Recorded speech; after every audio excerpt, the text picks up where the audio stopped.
Bonjour, mon nom est Jonathan. Bienvenue au podcast Ma semaine Star Wars.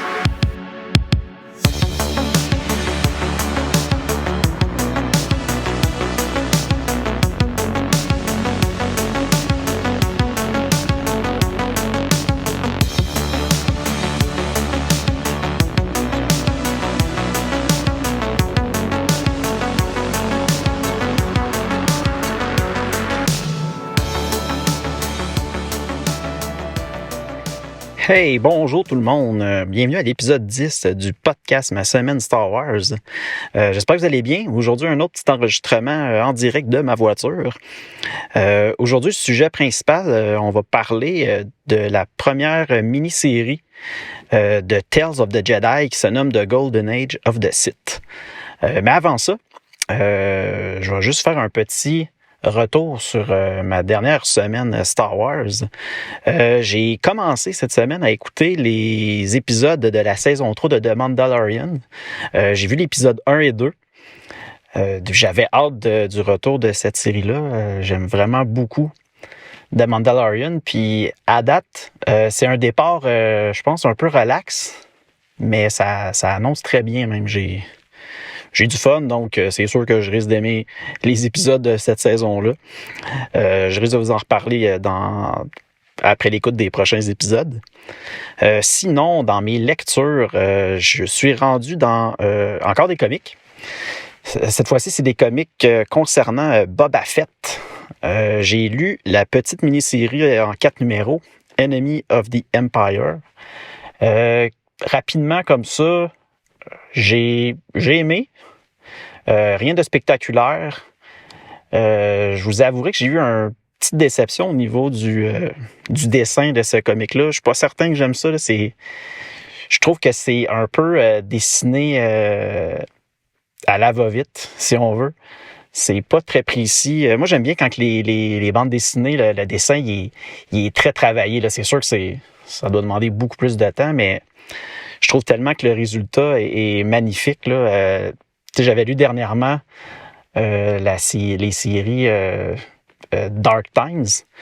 Puis vraiment, dans cette série-là, le visuel était exceptionnel. Là. Je l'ai vraiment aimé. Puis là, de tomber un peu sur cette BD-là, puis de voir que le dessin il est comme un peu plus faible à mon goût, à moi, ça l'a peut-être un petit peu nuit à ma lecture.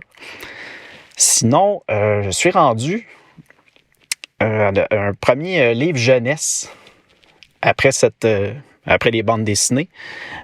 C'est la nouvelle, pas la nouvelle, c'est pas du tout nouveau, là, ça fait très longtemps que ça existe, ou plutôt c'est sorti cette série-là. C'est The Last of the Jedi, qui était une mini-série, je crois que c'est en 10 petits livres de chez Scholastic. C'est des livres tout simplement écrits en anglais. Par contre, il n'y a pas eu de traduction française de cette série-là. J'ai fait plusieurs recherches pour réussir à mettre la main sur cette série-là. J'ai fouillé un peu sur Internet, puis finalement, sur eBay, à un moment donné, je suis tombé sur un lot qui contenait la série au complet. Fait que j'ai sauté sur l'occasion, puis je les ai commandés. Puis j'avais bien hâte d'arriver à cette série-là pour les lire, puis c'est maintenant que ça commence. Le premier livre de Desperate Mission, que ça s'appelle. C'est encore du même auteur, Jude Watson. Je vous ai jamais parlé d'elle à date.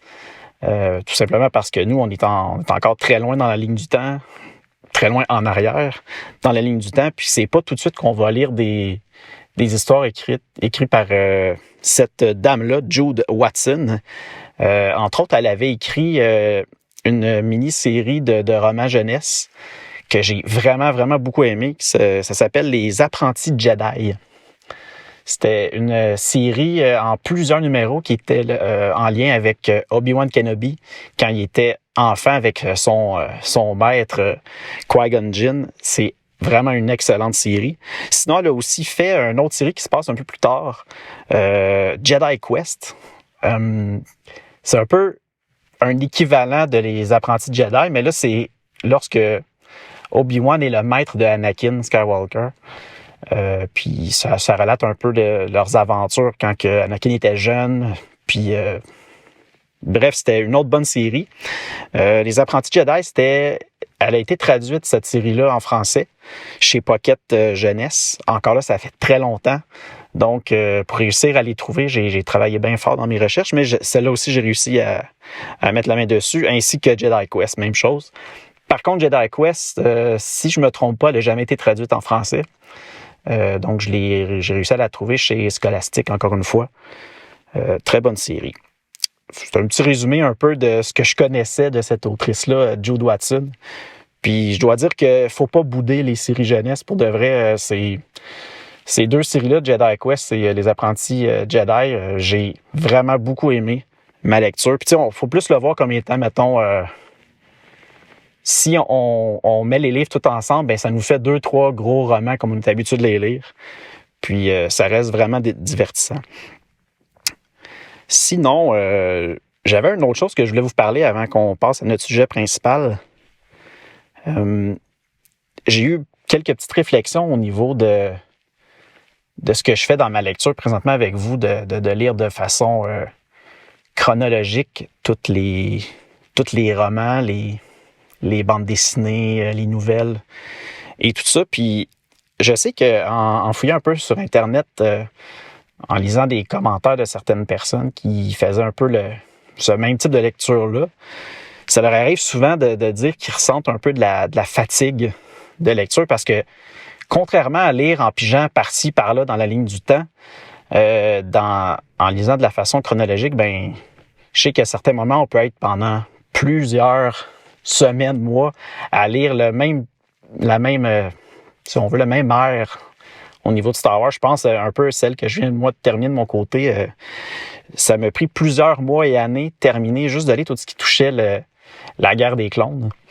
Puis c'est vrai qu'à certains moments, j'étais un peu épuisé, mais tu sais, moi, ce que je faisais, c'est que j'allais tout simplement lire complètement autre chose, hors Star Wars, juste pour me changer les idées. Mais je sais qu'une petite fatigue de lecture, ça peut arriver. Mais on s'arrangera si jamais on ressent qu'on est un peu fatigué, bien peut-être que je m'amuserai à aller lire d'autres choses de Star Wars ou sauter une semaine ou quelque chose comme ça. Mais pour être honnête, on va tellement y aller progressivement que ça risque de pas être un problème pour nous. Autre petite chose que je me disais aussi, comme on lit de façon chronologique, on va rencontrer des fois des personnages que pour nous, ça va rien nous dire. En tout cas, moi, parce que c'est des personnages qu'il y avait peut-être eu des apparitions dans le futur, plus loin, soit étant comme, je sais pas, des messages qui avaient été laissés par un tel Jedi ou un tel Sith, puis que ce personnage-là était mort, mais que là, on va le voir dans des histoires où ce qui est vivant. Puis là, nous autres, on fera pas nécessairement le lien de dire « Hey, ce personnage-là, je le connais, je l'avais déjà lu dans telle histoire plus loin. » Donc, oui, il y a peut-être ça qu'on va manquer, mais je pense que c'est pas grave, ça va juste... Nous autres, on va le vivre un peu à l'envers. Le jour où on va être rendu à lire ces histoires-là futures, on va faire « Hey, c'était le personnage qu'on avait lu avant. » Donc, ça risque d'être quand même intéressant. Puis, ça me dérange pas vraiment, je vous dirais. Sinon, c'est pas mal ça. C'était plus des petites précisions que je voulais dire côté l'univers légende et la lecture chronologique. J'ai aussi un peu exploré parce que là, je fais un peu une recherche pour voir qu'est-ce que je devrais inclure comme nouvelle lecture que j'avais jamais fait de l'univers légende. Puis c'est sûr que là, je puise des histoires dans certains guides, un peu comme le guide Jedi versus Sith, The Essential Guide, ou bien The Essential Guide to Warfare, qui sont deux guides que j'avais jamais lus. Puis là, des histoires selon la ligne du temps, mais je les inclus un peu dedans mes reviews. Puis il y a aussi plein d'autres choses que je regarde, là, peut-être des lectures au niveau des RPG, jeux de rôle de table, qui est un peu comme des scénarios, des histoires. Puis, tu sais, je sais que c'est partagé au niveau qu'est-ce qui fait partie vraiment de l'univers légende, qu'est-ce qui fait partie de l'univers canon.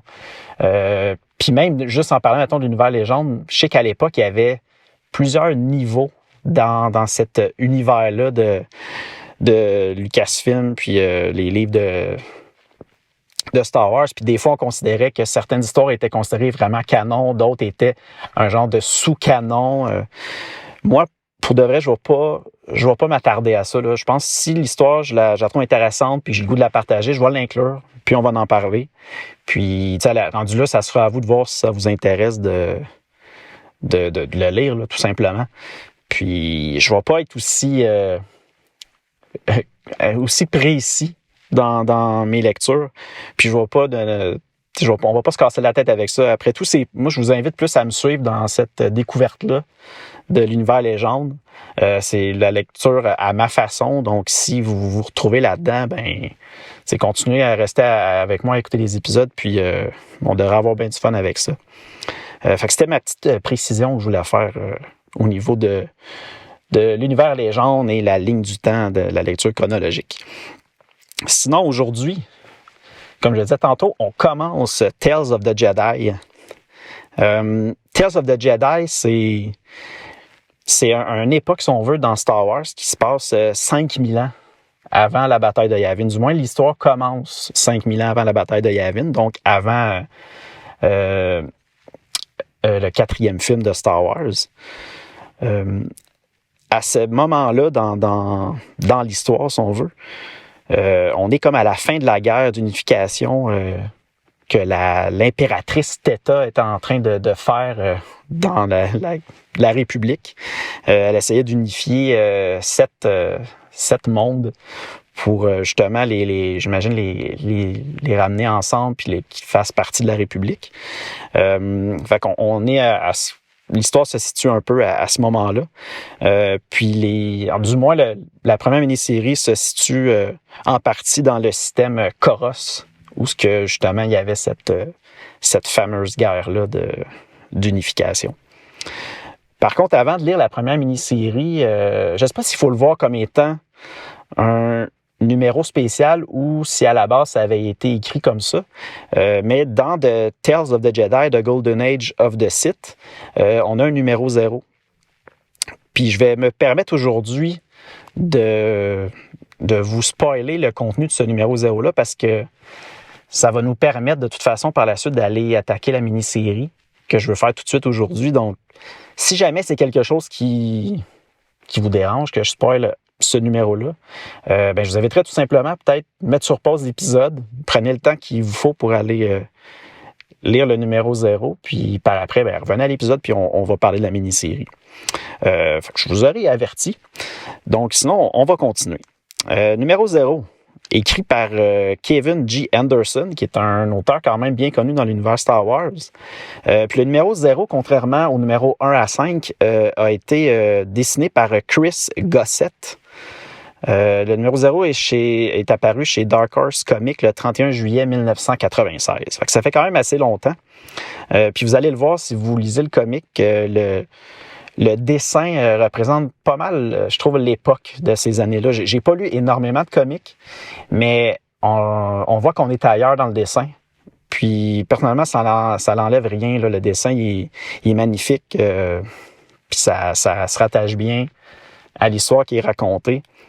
Puis sans rien spoiler de ce que mon intérêt déjà, vous le ressentez peut-être là, juste dedans de la façon comment je vous en parle, mais Tales of the Jedi, là, c'est vraiment un air que j'ai adoré. Je trouve que les histoires dans cette ère-là, c'est épique. C'est vraiment, vraiment intéressant. Donc, restez avec moi, là, vous allez voir, c'est vraiment bien. Le numéro 0, on peut le voir comme étant un prologue à l'histoire. On va voir dans ce numéro-là, on voit le jeune Jedi Odan Ur, qui est ce Jedi-là, au début, ça commence, il est dans, j'imagine, la bibliothèque dans le temple Jedi. Il a la tête penchée dans des livres concernant les Sith. C'est vraiment un passionné de l'histoire Sith. Puis, il semble être beaucoup à la bibliothèque pour aller faire de la lecture sur ces informations-là. À un certain moment, son maître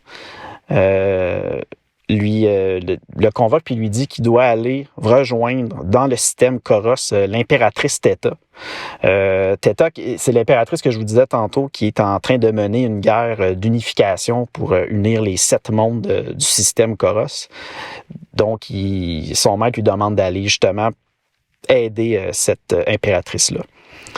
En parallèle à ça, on voit sur Cynagar, j'imagine une autre planète peut-être de ce système-là.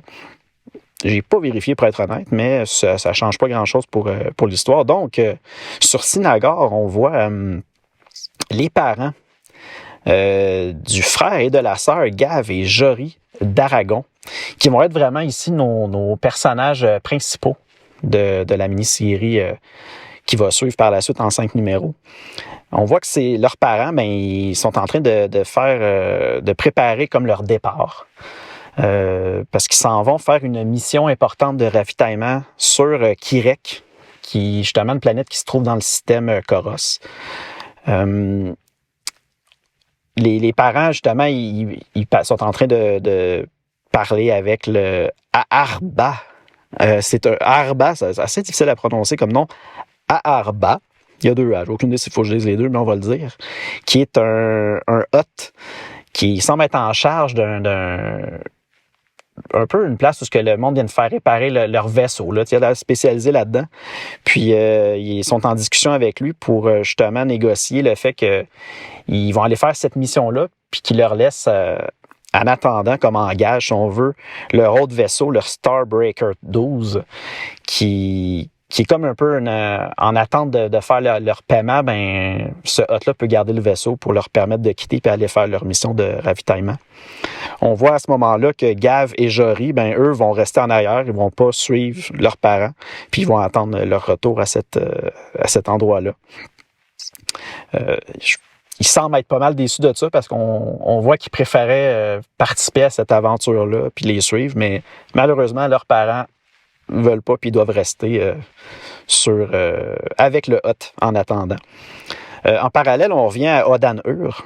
On voit que là, je fais un petit saut un peu en avant dans la BD. Odan-Ur, il a réussi à gagner la guerre avec l'impératrice Theta, puis tout ça grâce à une technique de méditation qu'il appelle la méditation de bataille, qui est une technique que justement Odan-Ur avait, j'imagine, lu dans toutes les lectures qu'il pouvait faire dans le Temple Jedi, puis c'est grâce à cette technique-là qu'il a pu remporter cette guerre-là, puis aider l'impératrice à unifier les sept mondes. Ensuite, les parents des frères et sœurs d'Aragon, malheureusement, on voit que pendant cette grosse bataille-là qu'il y a eu dans le système Koros, ils sont décédés. Leurs vaisseaux ont été pris dans un combat, puis malheureusement, le vaisseau a explosé et ils sont morts. Là, quelque chose de particulier qu'on voit, on revient à Gav et Jory, puis je pense que je sais pas si c'est la première fois ou la seule fois qu'on voit ça dans l'univers Star Wars, mais Aarba, le hôte, il semble être quand même gentil pour un hôte. Parce que on sait, les hôtes, c'est le profit tout simplement. Ils ont des esclaves. C'est pas des gentils personnages.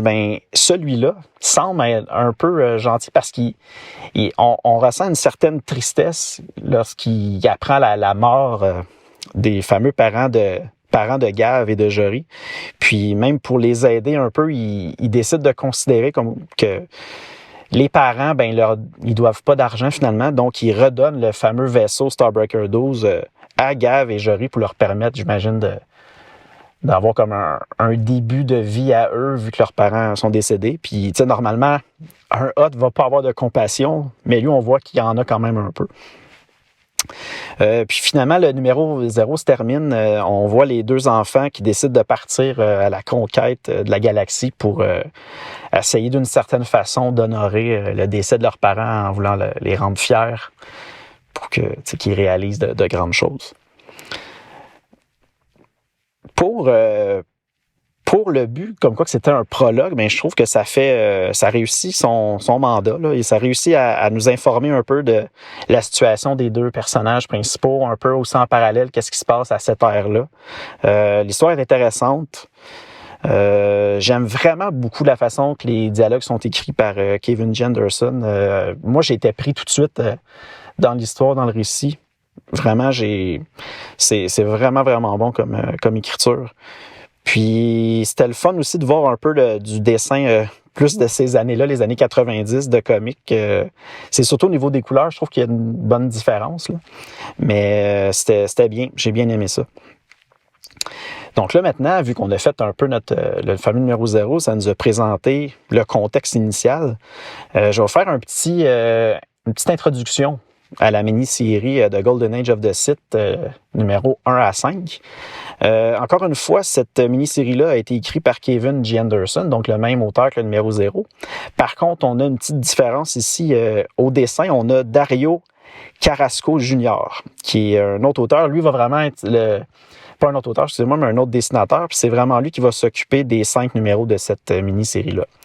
La mini-série est sortie chez Dark Horse Comics. Cette fois-ci, le premier numéro a été publié le 9 octobre 1996.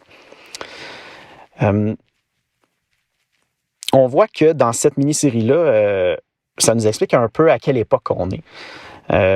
On apprend que tout ce qui était voyage hyperspatial, c'était vraiment considéré comme étant dangereux et très complexe. Il n'y avait pas beaucoup de routes spatiales qui existaient. Puis dans ce temps-là, il y avait beaucoup d'explorateurs, si on veut, qui étaient spécialisés dans la découverte de nouvelles routes spatiales. Puis c'était un peu une des façons à ce moment-là de pouvoir faire fortune, mais c'était quelque chose de tellement risqué que tous ceux qui faisaient ces fameux voyages-là étaient considérés pas mal fous d'oser faire tout ça. Gav et Jory, nos deux frères et sœurs, on voit qu'ils essayent par tous les moyens de trouver une nouvelle route qui pourrait leur apporter justement la fortune.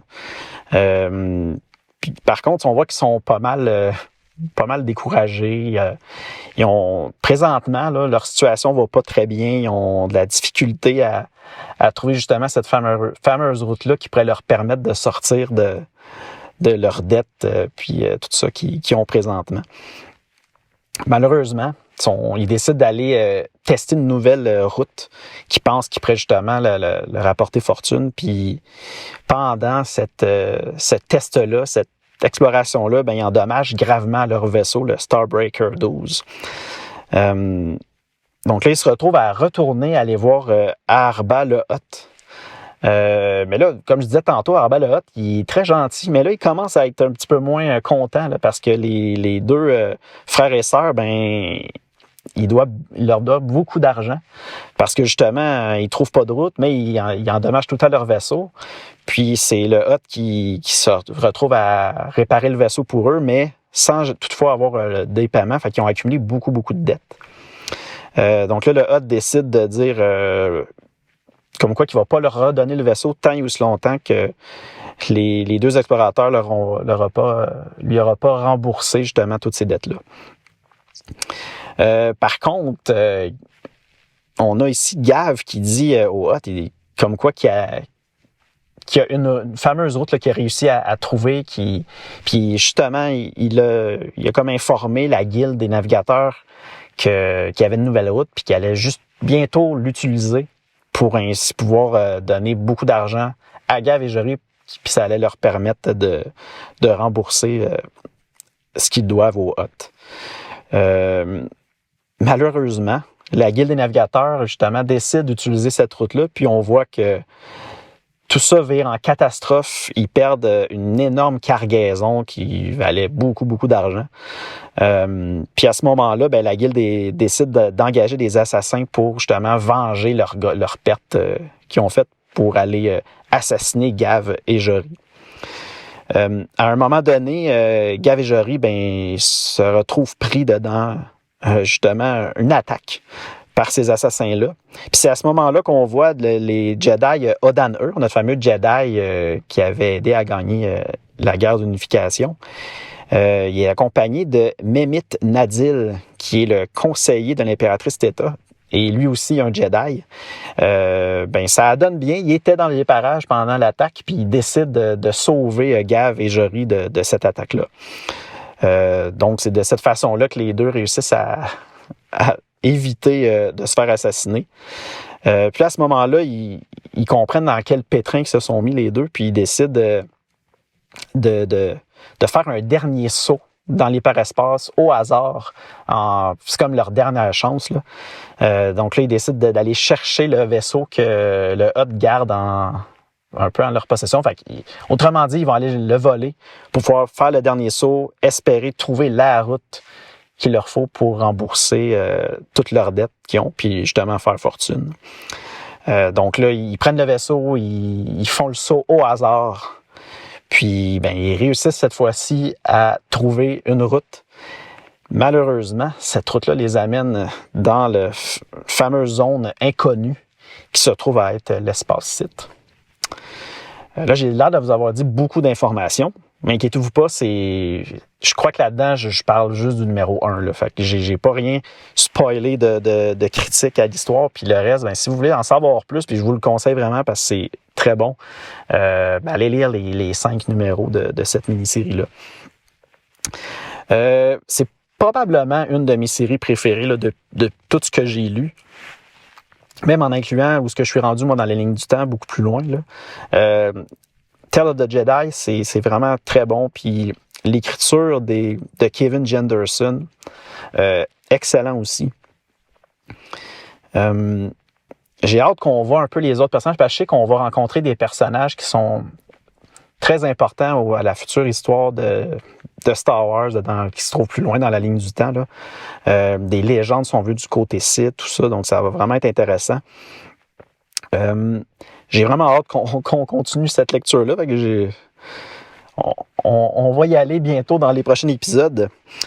Par contre, prochain épisode, on va faire une petite pause des comics. On va aller lire. Je ne sais pas encore si je vais inclure les 2 courts récits ou si je vais faire 2 épisodes, mais on a 2 nouvelles à lire qui se trouvent dedans. La tribu perdue des Sith. La tribu perdue des Sith, c'est vraiment une histoire, si on veut, connexe à tout ça, qui concerne justement plusieurs Sith qui se seraient égarés dans l'espace puis que leur vaisseau serait atterri en catastrophe sur une planète isolée.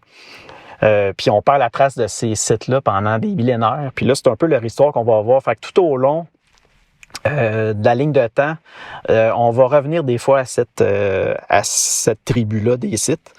Puis au prochain épisode, on va voir assurément la première histoire, Précipice, qui est comme la première section. Puis peut-être la deuxième, on va voir ça, dépendamment du contenu qu'il y a allé. Moi, ça fait longtemps que j'ai lu ça, fait que je me rappelle plus exactement qu'est-ce qui se passait. Donc, je vais essayer de m'arranger pour couper ça, pour que ça reste intéressant dans nos épisodes. Sinon, petit rappel encore une fois, si vous voulez me contacter, si vous avez des questions ou des commentaires, vous pouvez le faire à l'adresse courriel masemaine-starwars@gmail.com. Sinon, l'épisode est disponible sur plusieurs plateformes comme YouTube, Apple Podcasts, Google Podcasts, Spotify, iHeartRadio, Deezer, Stitcher, TuneIn, aussi sur Amazon Music et Audible. Sinon, j'ai une page Facebook où je m'amuse à publier certaines photos de mes lectures actuelles. Puis aussi, à cet endroit-là, je vais vous aviser lorsque il y a un nouvel épisode du podcast qui est disponible. Puis, je fais la même chose aussi sur Instagram. Puis, autant Facebook qu'Instagram, les pages se nomment Ma Semaine Star Wars. Donc, j'espère que vous avez apprécié l'épisode de cette semaine. C'était, je pense, un épisode pas trop long, rapide. Puis, donc, je vous dis à la prochaine. Puis, on se revoit bientôt. Merci.